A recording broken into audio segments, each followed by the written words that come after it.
Beberapa hari yang lalu OJK telah memberikan kepada pinjol-pinjol yang terkena sanksi administratif oleh OJK dan saya kira akan ditutup. Dan di sini saya ingin kasih tahu fakta-faktanya tentang pinjol yang akan diblokir oleh OJK. Assalamualaikum warahmatullahi wabarakatuh teman-teman semuanya. Pada kesempatan video kali ini saya ingin membahas fakta di balik pinjol yang akan ditutup oleh OJK. Dan di sini saya mau bahas buat teman-teman semuanya.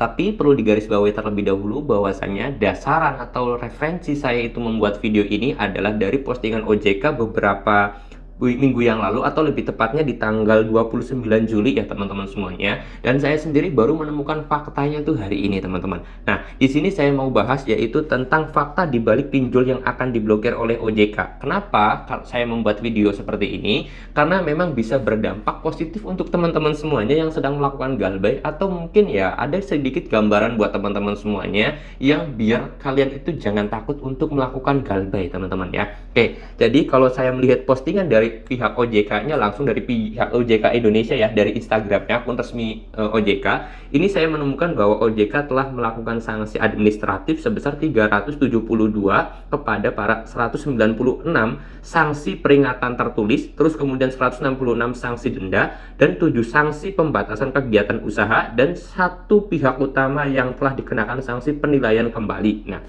di sini saya melihat ataupun saya menemukan faktanya bahwasanya ini berdasarkan dari jumlah laporan masyarakat Indonesia yang sering banget melaporkan itu kepada pihak OJK ataupun AFPI terkait yang namanya pengaduan DC pinjol yang semakin brutal teman-teman ya. Nah, ini menjadi hal yang sangat bagus sekali dan juga sangat menarik sekali. Ini perlu kita gemborkan lagi atau kita bisa viralkan lagi ketika ada pengaduan yang kejam oleh pihak DC, terus kemudian juga ada pinjaman yang kita itu hutangnya nggak seberapa tapi kita diancam, diteror, diintimidasi oleh para DC.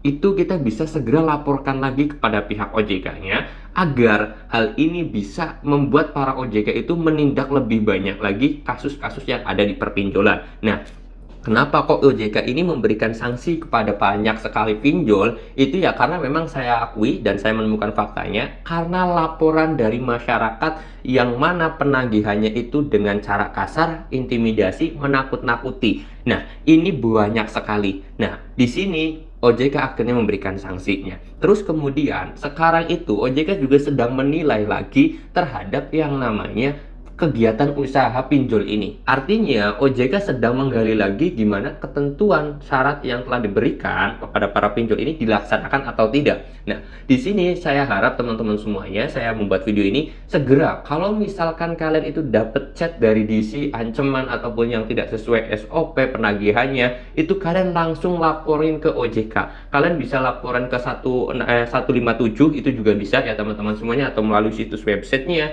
itu juga bisa teman-teman. Hal ini biar OJK itu bekerja dan segera menutup pinjol-pinjol yang akan diblokir tersebut. Nah, itu yang pertama dari banyaknya laporan. Terus kemudian yang kedua, ternyata pinjol ini sedang kolap yang dia itu kan harus melaporkan bahwasanya TKB, tingkat keberhasilan bayar namanya. Nah, kalian harus tahu nih, TKB-nya ternyata banyak sekali pinjol-pinjol yang tidak melaporkan ke OJK karena pinjol-pinjol tersebut sedang banyak sekali yang melakukan galbay. Nah, ini bisa saja menjadi pemblokiran bagi pinjol tersebut agar OJK itu menindak. Kenapa? Karena sebenarnya TKB itu harus dilaporkan kepada pihak OJK-nya, tetapi banyak pinjol yang tidak mau melaporkan. Kenapa? Karena kalau misalkan TKB 90 di bawah 90% itu bisa jadi pinjol tersebut diblokir atau dihapus oleh OJK karena itu nanti perusahaan tidak sehat. Ketika perusahaan tidak sehat, akhirnya akan terjadi penagihan yang macam-macam dan itu merugikan nasabah. Akhirnya OJK itu bakal mencabut perusahaan pinjol yang TKB-nya di bawah 90% teman-teman. Nah, itu banyak sekali pinjol yang tidak melaporkan TKB-nya atau tingkat keberhasilan bayar para nasabahnya ke para OJK. Akhirnya pinjol tersebut bakal bisa diblokir juga oleh OJK teman-teman. Itu yang kedua faktanya.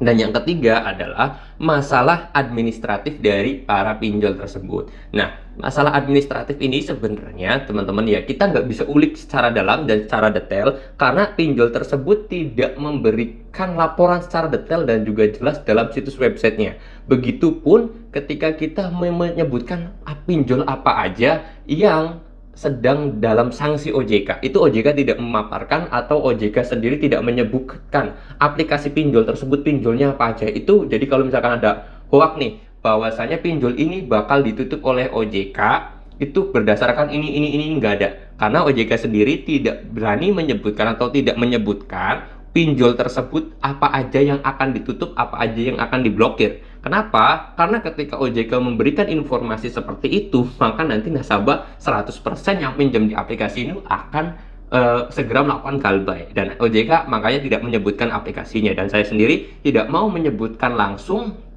aplikasinya apa, karena ya saya sendiri tidak menemukan referensi yang jelas. Nah, kalau misalkan referensinya jelas, pasti benar, itu dari OJK-nya resmi, baru saya sampaikan. Karena jujur apa adanya aja, saya menyampaikan konten ini, saya membuat konten ini harus sesuai dasar, sesuai dalil, sesuai referensi, sesuai juga informasi yang resmi dari OJK-nya, teman-teman.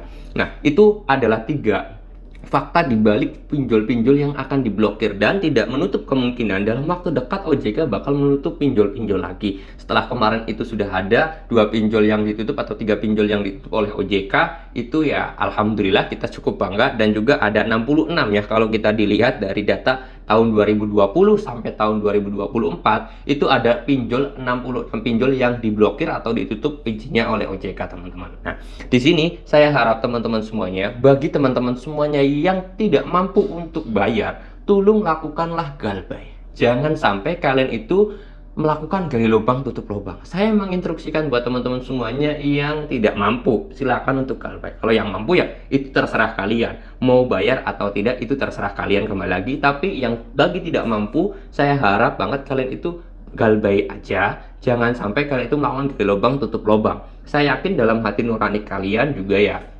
pengen hutang itu lunas, pengen tidak ada lagi ditagih oleh DC, pengen kalian itu hidupnya tenang, pengen gak ada jeratan hutang ya. Apalagi dalam kasus muslim ataupun hukum muslim, seorang Islam itu kan ya hutang itu bakal dibawa mati. Tetapi kalau misalkan kalian itu dirasa tidak mampu, jangan pernah melakukan gali lubang tutup lubang, teman-teman ya, seperti itu ya. Lebih baik kalian itu galbay satu aplikasi, terus kalian itu fokus usaha kayak atau cari duit kayak untuk membayar hutang tersebut.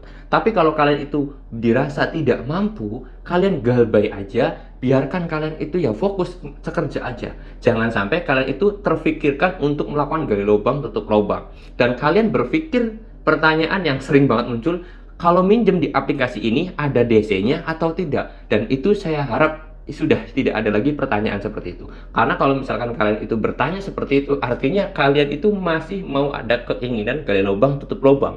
Kalau ada keinginan gali lubang tutup lubang, itu ya susah. Sampai kapanpun kalian akan terjerat yang namanya kasus pinjol. Dan itu hal yang paling buruk, teman-teman ya. Pokoknya jangan sampai kalian itu terbesit atau berpikir atau pengen melakukan gali lubang tutup lubang, karena itu tidak akan benar, teman-teman ya. Oke. Saya harap video ini bisa bermanfaat buat teman-teman semuanya. Dan kalau kalian suka dengan video ini, silahkan di like. Kalau nggak suka, di dislike aja. Saya mau tutup dulu video ini dengan kata Assalamualaikum warahmatullahi wabarakatuh.